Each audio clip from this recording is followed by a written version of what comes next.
Hi BookTube. Today I am doing my January wrap-up with my Greasy Fringe, which is a new addition to my life, and these books here.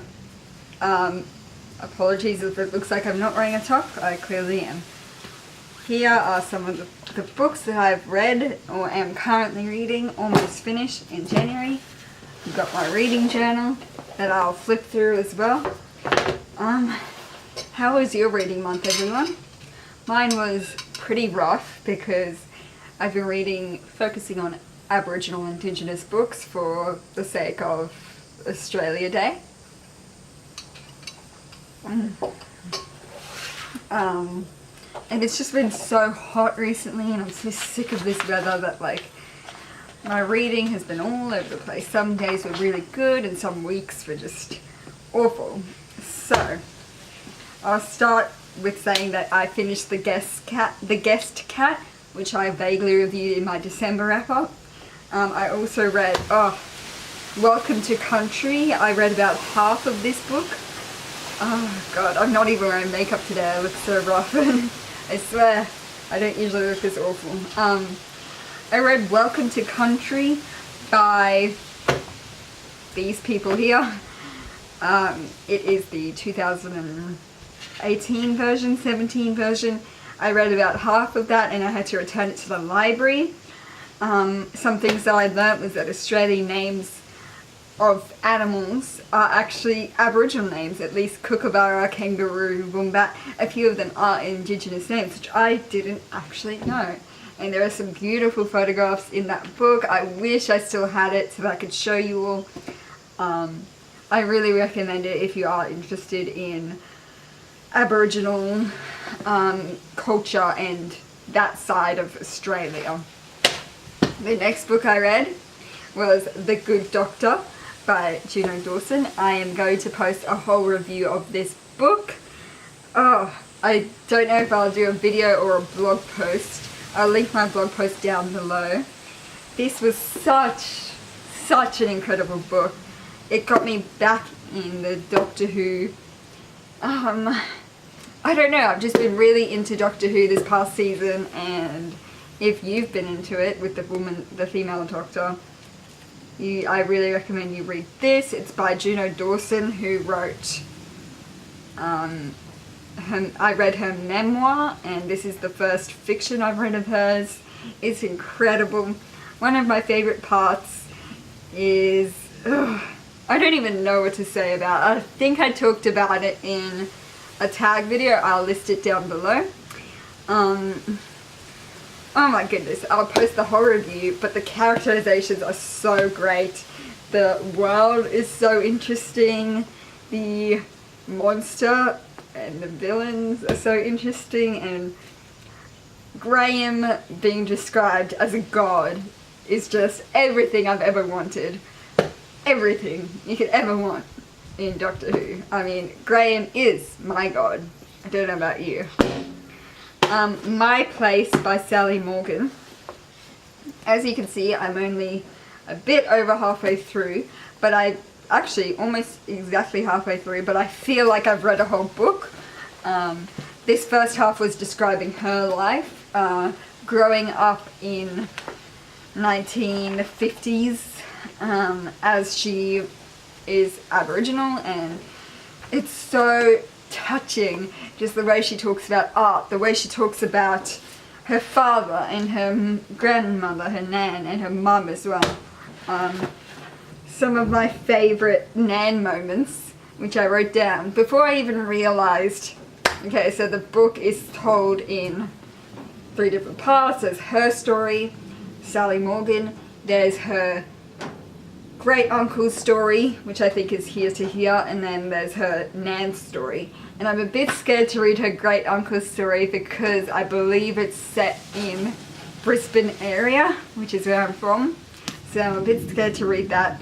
That's why I haven't picked this up in 2 weeks, but it's really interesting. The storytelling aspect is unusual in that her growing up and family life was so integral, and then it takes such a shift. It really does just take a shift after her childhood years.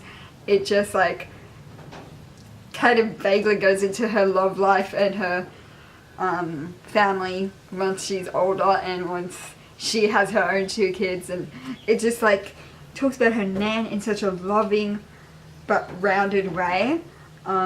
This book is about 20 years old, I believe, at least. It's classified as an Australian classic, so I'm counting it as my classic of the month. It's so touching. It's so beautiful. There's a quote on page 68 that has to do with the love that Aboriginal people have for animals. She goes, so Sally is playing with an animal and she goes, "Of course we're not going to hurt him," I said indignantly. "Nan would never forgive us if she thought we'd been deliberately unkind to animals." And I just love that because it's so true from what I've read and everything like that. It's an incredible book. I can't wait to finish it. I'm just a bit nervous, but when I do finish it, I will post a full review of this book because it really deserves it. And I can see why it's classified as an Australian classic. Even Alice Walker from The Colour Purple quoted the book. So if you haven't heard of it, I really recommend you pick it up. I think this edition is probably like the 2nd edition because my mum bought it when she first came to Australia, so that's really cool. Or 3rd edition maybe. I've got something in my eye. I'm trying to keep it quick compared to my usual slow wrap-ups. It's so hot here today. How's the weather where you're watching this from? Are you enjoying a hot chocolate or a coffee, or are you like me having to enjoy sparkling water because it's so hot? So the next book I've been reading over time is Maggie Walsh's Sunset. It's a poetry book. So if you watched my last wrap-up, you'll know that I fell out of love of poetry, but in reality it was just Instagram poetry because this shows how beautiful poetry can be. Maggie Walsh is the exact same age as my dad, so she was born in 1964. She is also a comedian. I'll link one of her comedy bits down below. She's genuinely hilarious, but some of these are so beautiful. The first one in the whole book is called Big Rain Comin', and it goes like this. "I saw a butterfly today. It told me that a visitor was coming to see me. I heard 2 kookaburras singing loud. They told me that somebody was going to have a baby. The ants told me big rain comin', and all the green tree frogs croaked in agreement. The birds fell silent, and one fell out of the sky, exhausted from thirst and dehydration, and before he died, he said big rain comin', and all the green tree frogs croaked in agreement." That just killed me. That's just the first one, and there are some that are more heartbreaking about how she, if you don't know much about Aboriginal history, it's basically they got the shit that Native American Indians received as well as black people received 200 years ago, but because it was so squashed in time, it happened to both of these. The horrific things that happened to this culture of people happened so. It's honestly heartbreaking. I'll put some clips of my art inspired by this book. Some of these poems are beautiful. They remind me why I love poetry. And who knows, I might one day do the Poetry Tube movie tag that Stripped Cover Lit started, but I still feel like I don't quite deserve it, that title. So, Maggie Walsh, if you can find this somewhere, pick it up. And the last book I'm currently reading is Defying the Enemy Within by Joey Williams. I started this as an audiobook from my library and then I just really liked it. and I figured since there's pictures in this, I would pick it up anyway from the bookshop. It was published by the ABC, so that's always a good sign. It talks about his, obviously, as you can tell by this title, it talks a bit about his mental struggle going through his life as an NFL player with depression, and he actually states that he was diagnosed with bipolar. I don't watch NRL at all, so the most I know about NRL is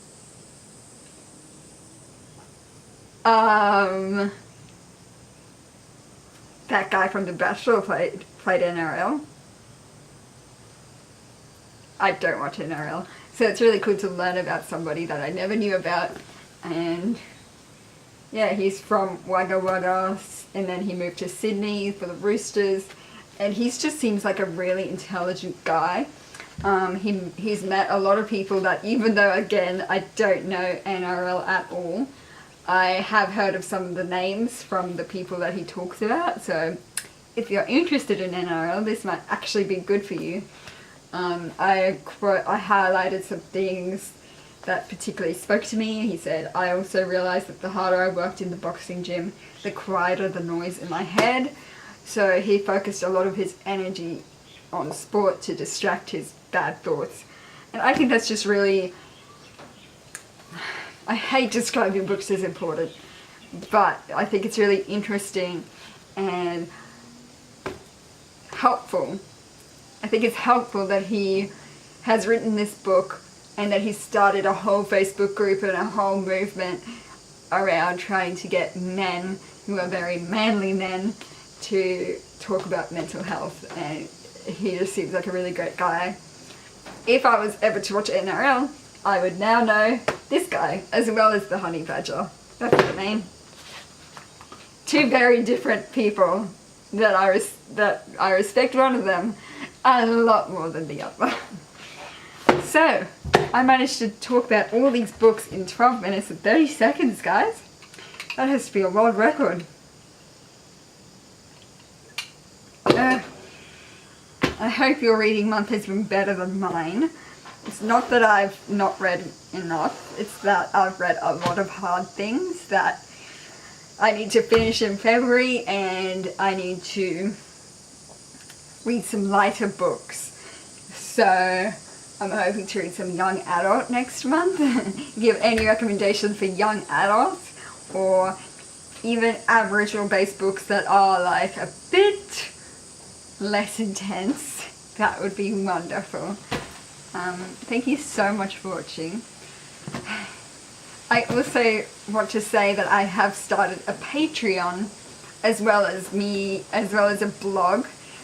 I am currently in the process of making this blog look nice, and Patreon support that I've already received, a very lovely, kind supporter and friend of mine, has been really helpful. And yes, if you look through my Patreon, you'll see that the whole point of it is to find charities that are local or organisations that mean a lot to me, that are local in Brisbane, and that my main goal will be to expand that to international places like Fiji, where my friend lives, where my friend is from. So, if you could kindly go over to my Patreon and consider donating anything from $1, that would be wonderful. Not donating. Legally, I'm not allowed to call it donating, so giving anything from $1. I can't wait to practice art and be more creative with my booktube videos and stuff like that. So thank you so much for watching. I think 15 minutes is long enough. I will see you in my next video, which will be another one about Velvet Ghost / Gabriella Linley. It's going to be me commenting on her My Weight Loss Story video, and I think it's really necessary in this day and age when surgery is such an easy thing for people to access. I think it's important for people to be like, hey, this is wrong. And that's what my next video will be about. Yeah. Thanks so much for watching, everyone. See you next time. Bye. So that was an awesome one take video, but I forgot to mention one book. Holy shit. Holy moly, I look like a mess. Again, I am wearing a top. This is just getting obnoxious now. Lola pa yan pomo. I kind of forgot about the fact that I read this because it's such a classic for me. It's a personal childhood classic. It's 10 stories in French about this little mouse who